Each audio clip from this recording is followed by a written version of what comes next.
W. Do you think the GP2 shooting from three that way is a product of the way the ball's moving? Is he just got some really good looks? And what does that mean when he's making threes like that? Nobody's going to guard him at the three-point line.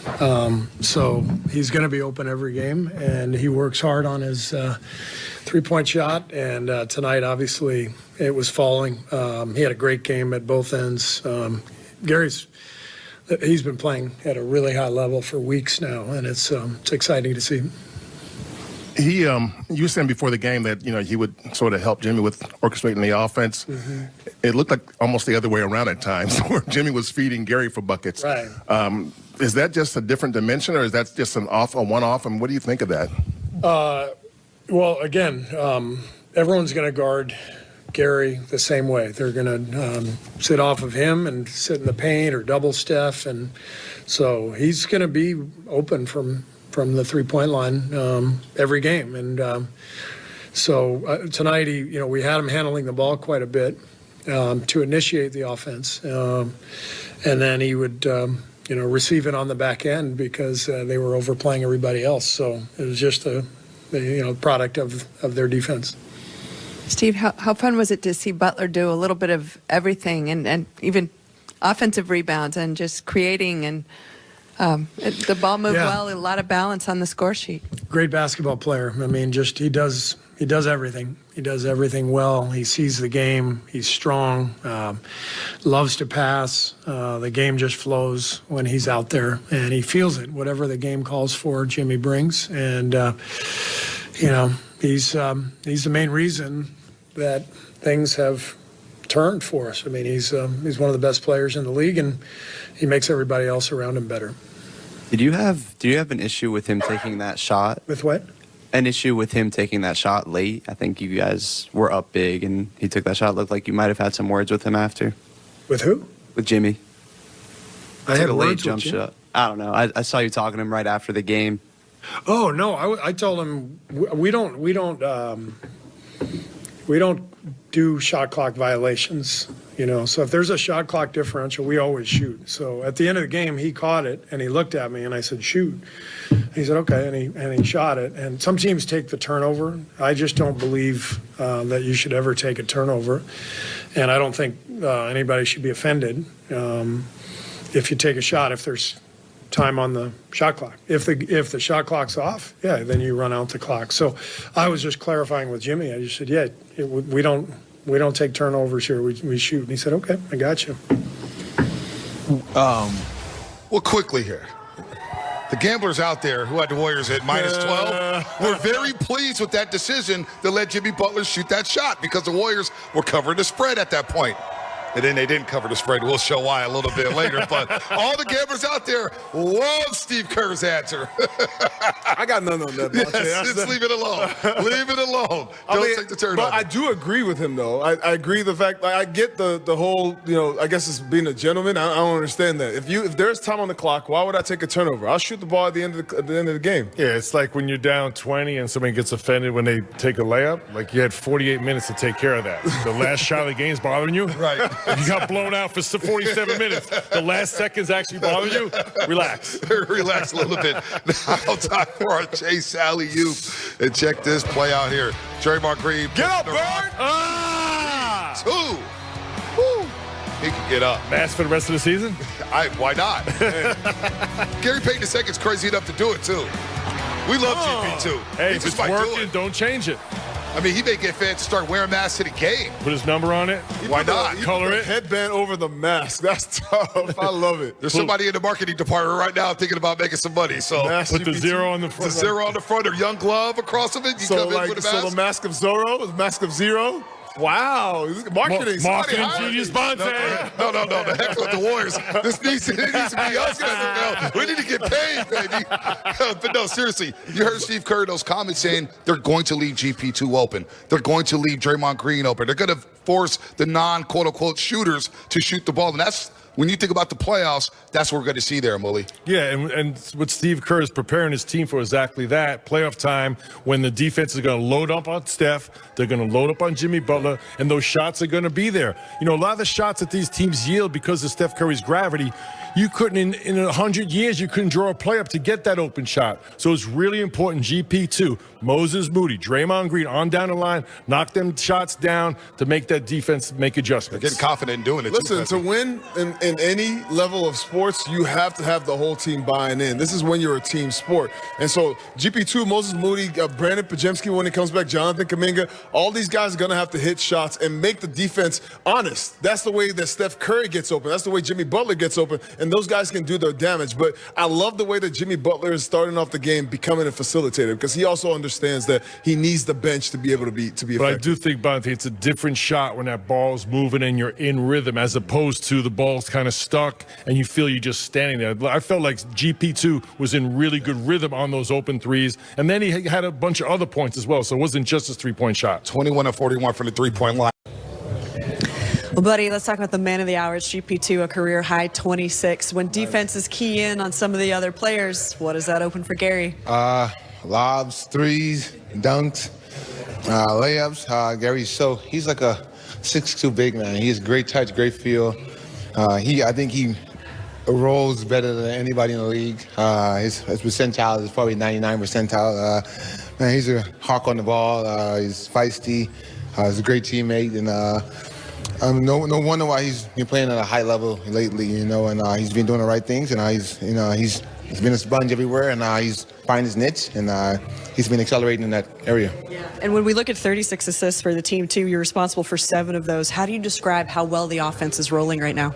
Steve talked about last game in Philadelphia, the ball didn't pop. He was trying to get the ball to pop in, and we were just able to get in seams and find open guys, and like Gary, and I was able to make some plays, and I'm feeding off Steph and Jimmy and Draymond, and that's making the right reads. Yeah, you're feeding off each other right now. When that's rolling, you're getting 20 points. You're getting 6 threes right now. How comfortable do you feel, and how happy do you feel in this kind of win streak? You just got to enjoy everybody's success. One night it'd be me, one night it'd be G. It's VP, Gary. You just can enjoy everybody's success. You know who the head of the snake is, Steph and Jimmy, and just fall in their laps. But we gotta be ready. And I wish every night could be like this, but the game doesn't flow that way. But keep staying patient, staying humble, and keep working. Thanks, buddy. Thank you. Always. All right, time now to look at the odds presented by Great Resort and Casino, and this is 2 straight L's for the crew. They look good. Man. You know what? Sometimes you spend money. Sometimes you lose money. When you lose money like this, wait till you see the clip. The Warriors recovered the spread by what? Jimmy was going to hold the ball. Jimmy's going to hold the ball, but he makes a jumper. Samuels comes down the floor with a fadeaway 3 to backdoor the spread. So Coach Bonte will be on the sideline. Foul him. Moody, take a foul. I called it the whole time. As soon as he got the ball up the court, I said, oh, no, he's going to backdoor. Full. Timeout. Fence a foul, something. Get the ball out of his hands. Block his shot. Double him at half court. So as the coach, you would have money on the game? Is that what you're saying? No, I'm not Pete Rose here. Rest in peace, all right? Pete. But did you see that coming the whole time? Crazy, Jimmy makes the shot to go up 13. I'm like, oh, that's the spread. I was watching your face the whole time. It's like I had money on it. I get too invested in this stuff. Some nights those guys in Vegas they just know what they're doing. I mean, come on, man. I got too invested in this, man. I gotta stop paying attention to your point. What's happening? What did KD have? 35 and 5. 35, 5 and 5. 35, 5, 5. Spencer, 16 points. As we take a look at the Wild West standings. There you go, Fezzi. Wake up, baby. Warriors are hold on to that 6th spot there. 3 back of the Houston Rockets, 4 back of the Memphis Grizzlies. You see the T-Wolves right behind the Golden State Warriors. The Warriors do own the tiebreaker over Minnesota. They've been up 3 or 4 times this season. The Clippers with a very impressive win yesterday in overtime. Kawhi Leonard with the buzzer beater against Sacramento. They're now holding down the 8th spot, but if they tie the Warriors, they will own the tiebreaker. Sacramento, last time I checked, was getting blown out by the New York Knicks. They're now 33 and 30. Dallas did get a win against San Antonio, so there you go. The Wild West. Just gets wilder and wider and wilder. Yeah, no. My horses is going smooth and steady right now. Climbing up the Western Conference. The Golden State Warriors right now, it's all about stacking wins at this point in the season. It's about playing the best basketball. It's about staying healthy. Soon, Jonathan Kuminga is going to join the lineup. Obviously, trying to get Brandon Pajemski back in there. The Warriors are just finding ways to win. But I love the fact that everybody's collectively chipping into the game. You see the steals on the defensive end. You see the made threes. You see everybody sharing the basketball. These are the ways you enjoy winning. This is when you say, when you walk away with a win and say, we got better today. But defensively, I thought the Warriors let go of the rope in the third quarter. This is something that Steve Kerr is going to look at and say, guys, we got to stay locked in and focused throughout the game because these kind of slip-ups can bite you in the butt later in the game. They're playing great basketball, offensively and defensively. This has been an incredible turnaround with Jimmy Butler. And then, look, the rest of the season, I got a favorable schedule. You need to take advantage of that.